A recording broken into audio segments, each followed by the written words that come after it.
सो hey everyone, स्वागत है आप सभी का। मेरा नाम है दीपक विश्वकर्मा और आज आप सभी मुझे सुन रहे हैं मेरे इस यूट्यूब चैनल पर, यानी कि डार्क लेजेंड हॉरर स्टोरीज पर। और मुझे पूरी उम्मीद है आप सभी बहुत अच्छे होंगे। तो दोस्तों, आज एक बार फिर से मैं आप सभी के लिए वेंडिगो की एक खौफनाक कहानी लेकर हाजिर हो गया हूँ और मुझे पूरी उम्मीद है आज आप सभी को ये कहानी सुनने में मजा आएगा। अगर आप सभी को ये कहानी सुनकर मजा आए तो वीडियो को लाइक कर दें, चैनल को सब्सक्राइब जरूर से कर दें, साथ ही साथ कमेंट करके जरूर बताएं कि आपको कहानी और आवाज कैसी लगी। लाइक एम है 500 लाइक्स का और मुझे पूरी उम्मीद है आप सभी लाइक एम को कंप्लीट कर देंगे। तो बिना किसी देरी के अब कहानी को शुरू करते हैं। कहते हैं कि इंसान के जीवन में कभी कभार ऐसे बदलाव आ जाते हैं जिन्हें देखकर इंसान हैरान हो जाता है कि आखिर उसके जीवन में ऐसे बदलाव आ कहां से गए। ऐसा ही जीवन अमांडा का था। उसका पूरा जीवन अच्छा था। कुछ ही सालों पहले उसकी शादी हुई थी और वो अपनी शादी से बहुत ही ज्यादा खुश थी। लेकिन 2 साल बाद ही उसके शादी के बाद का जो जीवन था वो काफी मुश्किल होने लगा। उसके जो रिश्ते थे अपने पति से वो काफी खराब होने लगे। उनके बीच लड़ाइयां होने लगी और धीरे धीरे ये लड़ाइयां बढ़ती गई और बात डिवोर्स तक आ गई। अमांडा ने बहुत कोशिशें करी लेकिन डिवोर्स नहीं रुका और कुछ ही हफ्तों पहले उसका डिवोर्स हो गया। अब उसका पूरा जीवन जो था वो बदल गया था। उसके सामने की जो जिंदगी थी वो एकदम नई पड़ी हुई थी। अमांडा को कुछ समझ नहीं आ रहा था कि आखिर उसे क्या करना चाहिए।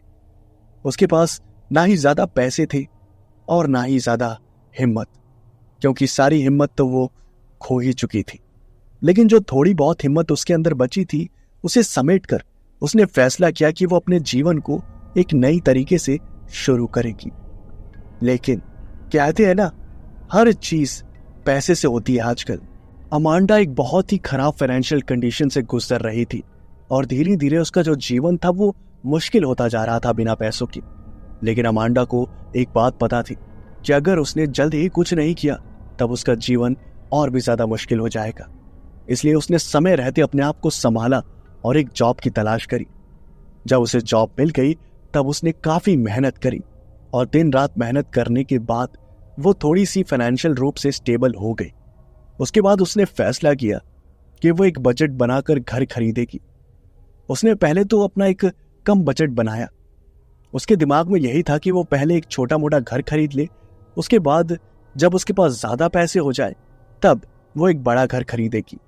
और यही सोचकर उसने अपना जो बजट डिसाइड किया था उस बजट में वो घर ढूंढने लगी।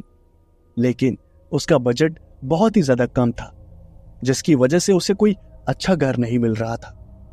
वो जिस भी घर को देखती उसे वो घर पसंद नहीं आता। कोई घर छोटा होता और कोई घर रहने लायक ही नहीं होता। और वो क्या ज्यादा उम्मीद कर सकती थी इतने कम बजट में। लेकिन उसने फिर भी हार नहीं मानी। उसने काफी खोजबीन करी, जांच पड़ताल करी, इधर उधर फोन घुमाए, काफी प्रॉपर्टी डीलर से बात करी, तो उसे एक घर के बारे में पता चला। उस घर को देखने के लिए प्रॉपर्टी डीलर के साथ अमांडा वहां पहुंची। अमांडा ने कुछ ज्यादा उम्मीदें नहीं रखी थी घर से, क्योंकि उसे पता था कि जितना मेरा बजट है उसमें बहुत छोटा ही घर आएगा। इसलिए वो ज्यादा एक्सपेक्टेशन रखकर नहीं चल रही थी। लेकिन जब वो उस घर के पास पहुंची तब उस घर को देखकर उसकी आंखें जो थी वो एकदम चकाचौंध हो गई, क्योंकि वो जो घर था वो बहुत ही ज्यादा महंगा था। एक पल के लिए तो अमांडा को यकीन नहीं हुआ कि आखिर यही घर है जो उसे इतने कम पैसों में मिल रहा है। उसने डीलर से पूछा, जरा आप मुझे एक बात बताइए, क्या यही घर मिलेगा मुझे? आपको पता है ना मेरा बजट सिर्फ $10,000 का ही है। जिसके जवाब में उस प्रॉपर्टी डीलर ने कहा, हाँ हाँ, आप बिल्कुल बेफिक्रे रहिए, जितना आप बता रही हैं उतने में ही ये आपको मिल जाएगा, $10,000 में। उसके बाद अमांडा को थोड़ा अजीब लगा कि आखिर इतना बड़ा सुंदर घर उसे इतने कम पैसों में क्यों मिल रहा है। जिसके बाद उस प्रॉपर्टी डीलर ने कहा, अरे आप घबराइए मत, ये घर एकदम नॉर्मल है, आप कुछ उल्टा सीधा मत सोचिएगा, ये घर अच्छा है, आप रहिए इसमें। अगर आपको कोई प्रॉब्लम होगी तो मैं बैठा हूं ना, आप मेरे पास आ जाइएगा, समझिए आप। लेकिन आपको कुछ दिक्कतों का सामना करना पड़ेगा। अमांडा ने पूछा, दिक्कतें? कैसी दिक्कतें? उस प्रॉपर्टी डीलर ने बताया, अरे कोई खास दिक्कतें नहीं है, बस दिक्कतें इतनी है कि इस घर में 24 घंटे पानी नहीं आता। आपको सिर्फ 2 घंटे रोज पानी भरने के लिए मिलेगा और साथ ही साथ आप यहाँ की हालत देख सकती है। यहाँ की कनेक्टिविटी जो है वो काफ़ी ख़राब है। आपको रोज़ इस इलाके में आना जाना पड़ेगा और ये इलाका बहुत सुनसान रहता है। अमांडा ने आसपास का इलाका देखा तो इलाका बहुत ही ज़्यादा सुनसान था और आसपास सिर्फ जंगली एरिया था। उसके बाद अमांडा ने सोचा कि चलो क्या करना है, इतने कम पैसों में इतना बड़ा घर मिल रहा है तो इतना तो कॉम्प्रोमाइज़ कर ही सकते हैं। और उसने कहा, ठीक है, मुझे कोई प्रॉब्लम नहीं है, मैंने देख लिया है, थोड़ा कनेक्टिविटी का प्रॉब्लम है बट मैं हैंडल कर लूँगी, तो सारी फॉर्मेलिटीज़ कर ले। उसके बाद उस प्रॉपर्टी डीलर ने कहा, हाँ क्यों नहीं। उसके बाद सारी जो फॉर्मेलिटीज़ थी वो पूरी हुई और अमांडा ने सारी पेमेंट कर दी और उस घर को देखकर वो बहुत ही ज़्यादा खुश हुई क्योंकि अब फाइनली वो बड़ा सा घर उसका हो गया था। उसे अभी भी यकीन नहीं हो रहा था कि आखिर इतना बड़ा घर उसने खरीद लिया, लेकिन वो अंदर ही अंदर बहुत ही ज़्यादा खुश हो रही थी। उसे ऐसा लग रहा था जैसे वो कोई सपना देख रही है, इसलिए उसने खुद को एक बार चींटी भी काटी और उसे जब दर्द हुआ तब उस दर्द को महसूस करके वो और भी ज़्यादा खुश हुई। और उसके बाद उसने सारा सामान जो था वो धीरे धीरे करके वहाँ पर उस घर में शिफ्ट करना शुरू कर दिया। उसने अंदर से पूरा घर देखा तो वो बहुत ही ज़्यादा खुश हुई। घर बहुत ही ज़्यादा सुंदर था, जैसा कि उस प्रॉपर्टी डीलर ने बताया था कि घर अंदर और बाहर दोनों से बहुत ही ज़्यादा खूबसूरत है। बस प्रॉब्लम यही थी कि वो घर कुछ ज़्यादा ही बड़ा था और अमांडा रहने वाली अकेली थी, इसलिए उसे कभी कभी थोड़ा सा अजीब लगता था और एक डर भी लगता था। लेकिन उसे पता था कि धीरे धीरे उसे आदत हो जाएगी, इसलिए उस घर में वो अच्छी तरह से शिफ्ट हो गई और रहने लगी।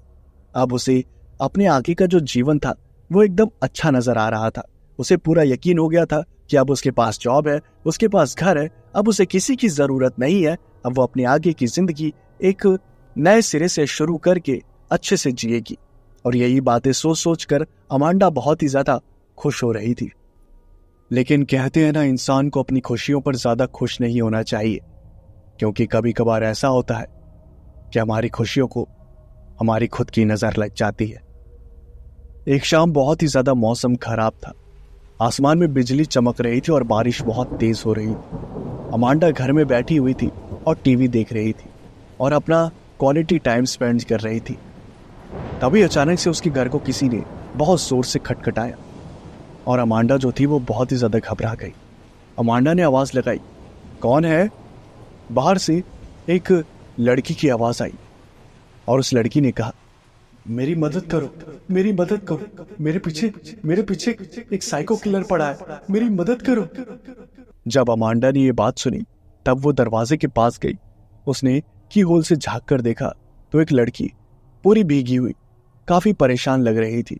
उस परेशान लड़की को देखकर अमांडा ने दरवाजों को खोला और दरवाजे को खोलते ही वो लड़की घर के अंदर आ गई और उसने कहा, मुझे बचा लो, मुझे बचा लो, मुझे बचा लो, मेरे पीछे एक आदमी पड़ा है जो दिखने में बहुत ही ज्यादा डरावना है, वो मुझे मार देगा, उसने और भी ज्यादा लोगों को मारा है और वो अब मुझे मारेगा। ये सारी बातें सुनकर अमांडा ने कहा, देखो सबसे पहले तो तुम शांत हो जाओ, तुम्हें कोई नहीं मारेगा, समझी तुम? अब तुम मेरे घर में आ गई हो, अब तुम बिल्कुल सेफ फील करो, समझी तुम? अगर वो यहां पर आएगा तब मैं पुलिस को कॉल करूंगी। अमांडा ने उस लड़की को शांत करवाया और अमांडा ने कहा, देखो अब तुम यहां पर बैठो, मैं तुम्हारे लिए कपड़े लेकर आती हूँ और अपने आप को सबसे पहले सुखा लो, उसके बाद मैं तुम्हें गर्मा गर्म कॉफी देती हूँ, तुम्हें पीकर अच्छा लगेगा। और ये कहकर अमांडा जो थी वो कमरे में गई, वो अपने कुछ कपड़े लेकर आई और उसने अपने कपड़े उस लड़की को दिए। उसके बाद वो किचन में गई और फटाफट कॉफी बनाकर लाई। उसने कॉफी उस लड़की को पकड़ाई। उस लड़की ने कॉफी पी थी, तभी अचानक से घर का दरवाजा कोई पीटने लगा और वो लड़की बहुत ही ज्यादा डर गई। अमांडा ने फिर से आवाज लगाई, कौन है, कौन आया है? और उसके बाद बाहर से आवाज आई,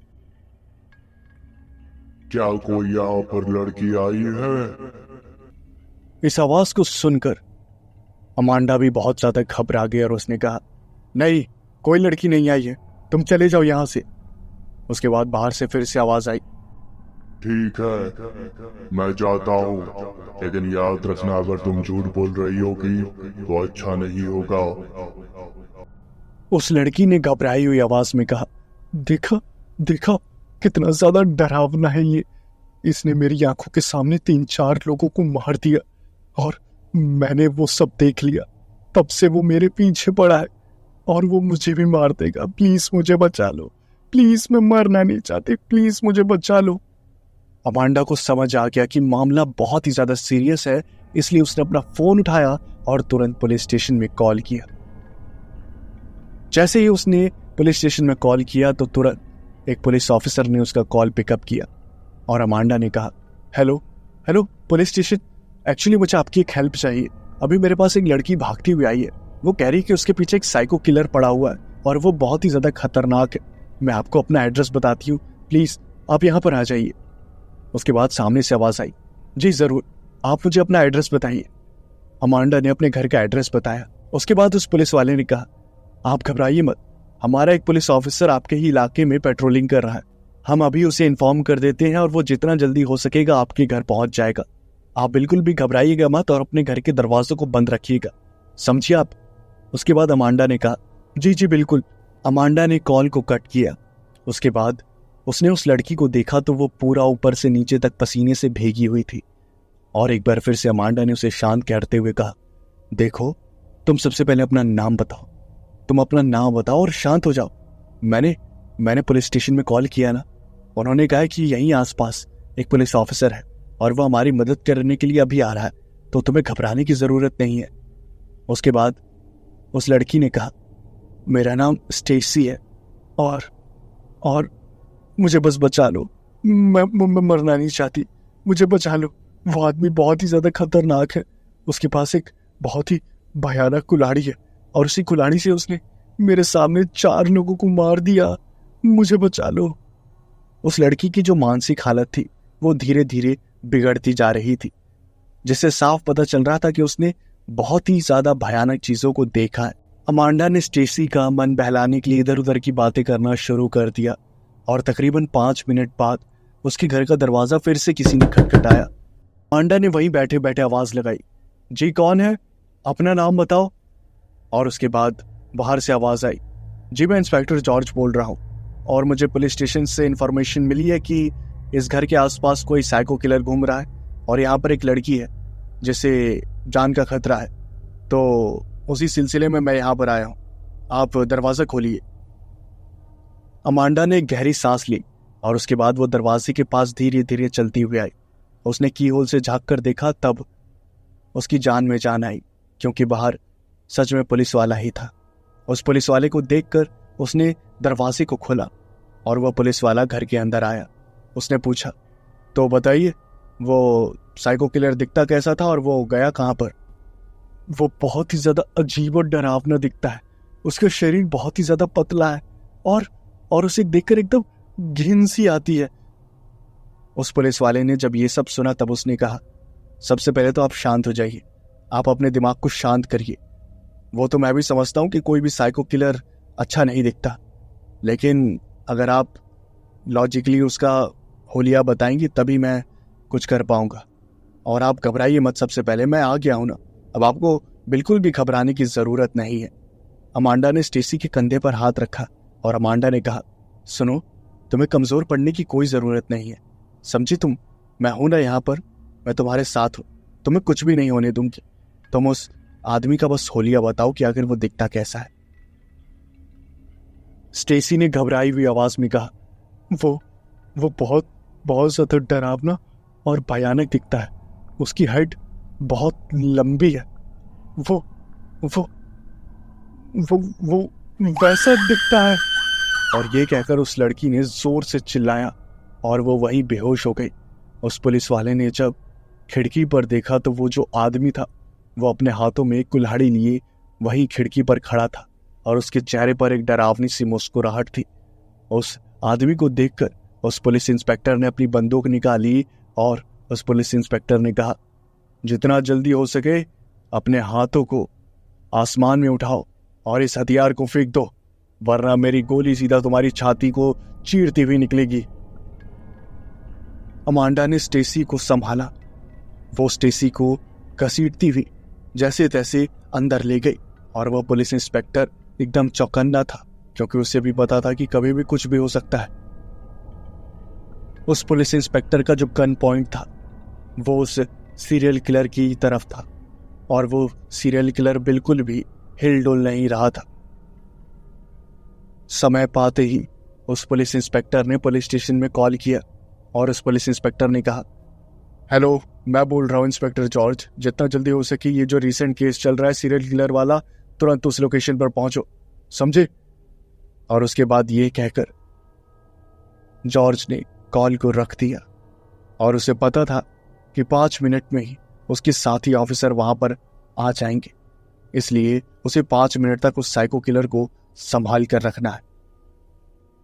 तभी उस आदमी के चेहरे पर एक मुस्कुराहट आई और उसने अपनी कुल्हाड़ी से उस दरवाजे पर वार करना शुरू किया और दरवाजे की काफी बुरी हालत कर दी। तकरीबन 15-20 वार करने के बाद वो दरवाजे को तोड़ने में कामयाब रहा और वो कुल्हाड़ी लेकर घर के अंदर घुस गया। उसके चेहरे की डरावनी मुस्कुराहट देखकर वो पुलिस इंस्पेक्टर भी एक बार के लिए डर गया और उसने तुरंत उस आदमी पर गोलियां चलानी शुरू कर दी। अपने आप को बचाने के लिए वो साइको किलर एक सोफे के पीछे छुप गया और उसने वहीं से छुपकर ही अपने हाथ की जो कुल्हाड़ी थी उसे उस पुलिस इंस्पेक्टर की तरफ फेंका और वो पुलिस इंस्पेक्टर थोड़ा सा घबरा गया और उसके हाथ से वो जो बंदूक थी वो नीचे गिर गई।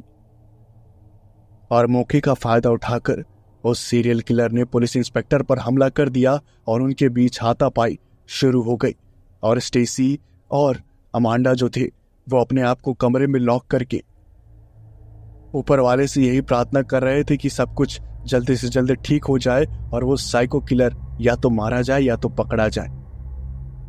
हाथापाई के दौरान उस पुलिस इंस्पेक्टर को काफी चोट आई, लेकिन वो पूरी कोशिश कर रहा था उस साइको किलर को मारने की, लेकिन चाहकर भी वो साइको किलर को नहीं मार पाया।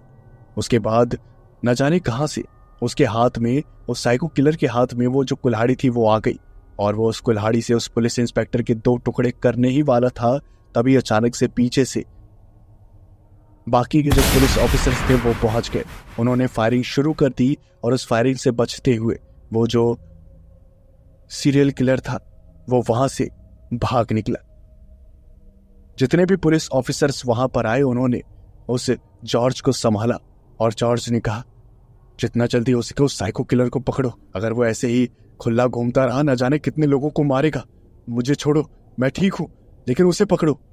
और ये सुनते ही वो जितने भी पुलिस ऑफिसर्स थे वो सभी उस सीरियल किलर के पीछे भागने लगे और वो सीरियल किलर कहीं भागता भागता गायब हो गया और वो जितने भी पुलिस ऑफिसर्स थे वो सभी उसके पीछे चले गए। उसके बाद जॉर्ज ने आवाज लगाई, तुम दोनों बाहर आ जाओ, मामला एकदम सुरक्षित है। उसके बाद अमांडा और स्टेसी दोनों घबराती हुई बाहर आई। जब उन्होंने घर की हालत देखी तो वो भी बहुत ही ज्यादा डर गई, क्योंकि घर पूरा उथल पुथल मचा हुआ था, सामान टूटा हुआ था और उस पुलिस इंस्पेक्टर को काफी चोट भी आई थी। अमांडा ने तुरंत फर्स्ट एड बॉक्स लाकर उस पुलिस इंस्पेक्टर का इलाज शुरू कर दिया। अमांडा उस पुलिस ऑफिसर को संभाल ही रही थी, तभी अचानक से स्टेसी जो थी वो पागलों की तरह भागती हुई घर से बाहर निकल गई और ना जाने कहां चली गई। स्टेसी को ऐसे भागता हुआ देखकर अमांडा काफी घबरा गई और उसने कहा, ये स्टेसी कहां जा रही है? उस डायरेक्शन में तो वो साइको किलर गया है ना? और उसके बाद उस पुलिस वाले ने हाँ में सर हिलाया और उसने कहा, तुम चिंता मत करो, मैं देख कर आता हूं। इंस्पेक्टर जॉर्ज भी उस लड़की के पीछे पीछे भाग निकला और अमांडा वहां अकेली रह गई। उसे स्टेसी की काफी फिक्र हो रही थी और आखिर में अमांडा पूरे घर में अकेली हो गई और उसे काफी डर लग रहा था और उसे स्टेसी की काफी चिंता भी सता रही थी, इसलिए वो स्टेसी का पीछा करने के लिए घर से बाहर निकल गई। जब अमांडा घर से बाहर निकली तो उसने देखा कि दूर एक जंगल के पास स्टेसी जो थी वो खड़ी थी और वो अपने हाथों से अमांडा को अपने पास बुलाने का इशारा कर रही थी। अमांडा ने तुरंत उस तरफ दौड़ लगा दी और वो भागते भागते स्टेसी के पास पहुंची और उसने स्टेसी से कहा, तुम पागल हो क्या? तुम ऐसे भागती हुई कहाँ निकल गई? हाँ, और और वो पुलिस वाले कहाँ हैं? और उसके बाद स्टेसी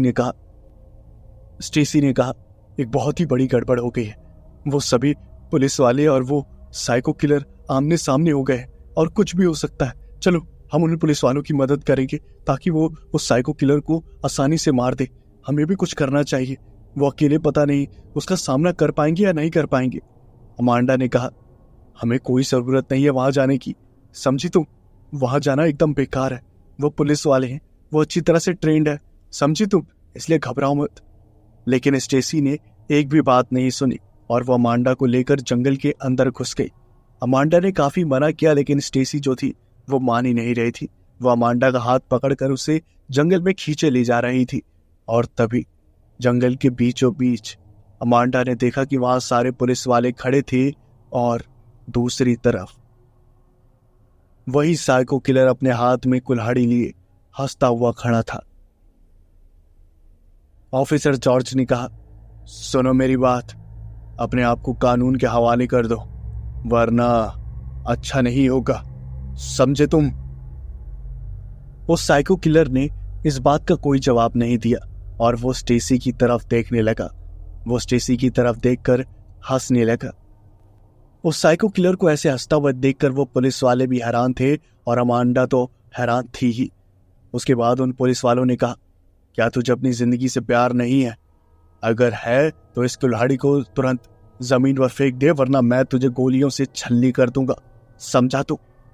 ये सब बोलने के बाद भी वो जो साइको किलर था वो डस से मस नहीं हुआ।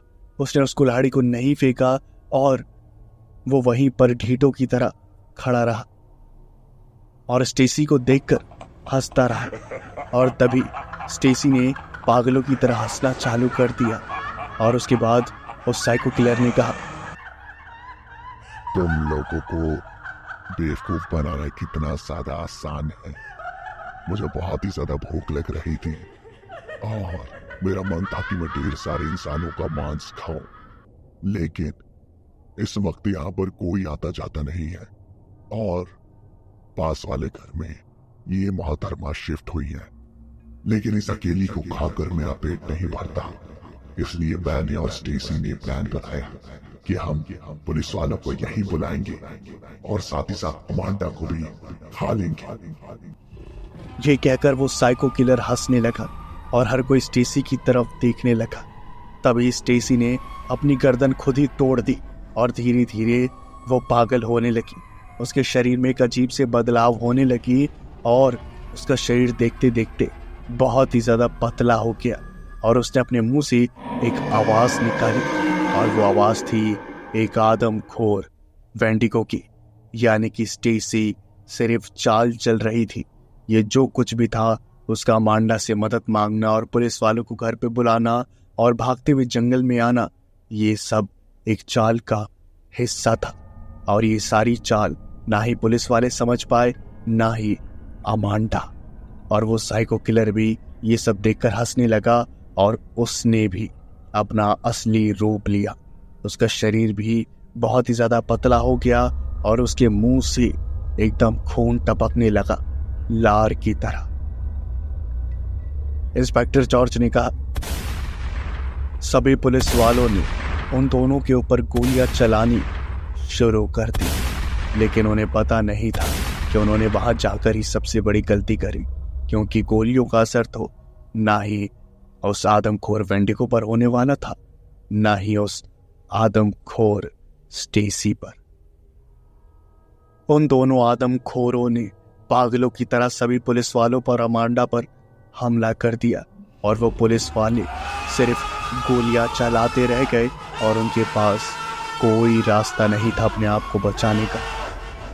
कई सारे वहां से भाग निकले और कई सारे वहीं पर लड़ने की कोशिश करते रहे, लेकिन नाकामयाब होकर उन्होंने अपनी जान को गंवा दिया।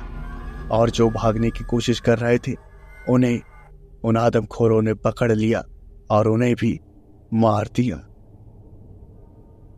धीरे धीरे वहां पर अमांडा और पुलिस वालों की जो लाशें थी वो एकदम ढेर की तरह बन गई और स्टेसी और वो आदमखोर सीरियल किलर जो असल में वेंडिगोस थे उन्होंने सभी लाशों को देखकर हंसना शुरू किया, क्योंकि उन्हें पता था कि उनके पास अब कई दिनों का खाना आ गया है। तो ये थी आज की कहानी, और मुझे पूरी उम्मीद है आप सभी को ये कहानी सुनने में मजा आया होगा। अगर आप सभी को ये कहानी सुनने में मजा आया हो तो वीडियो को लाइक कर दें, चैनल को सब्सक्राइब जरूर से कर दें और कमेंट करके जरूर बताएं कि आपको कहानी और आवाज कैसी लगी।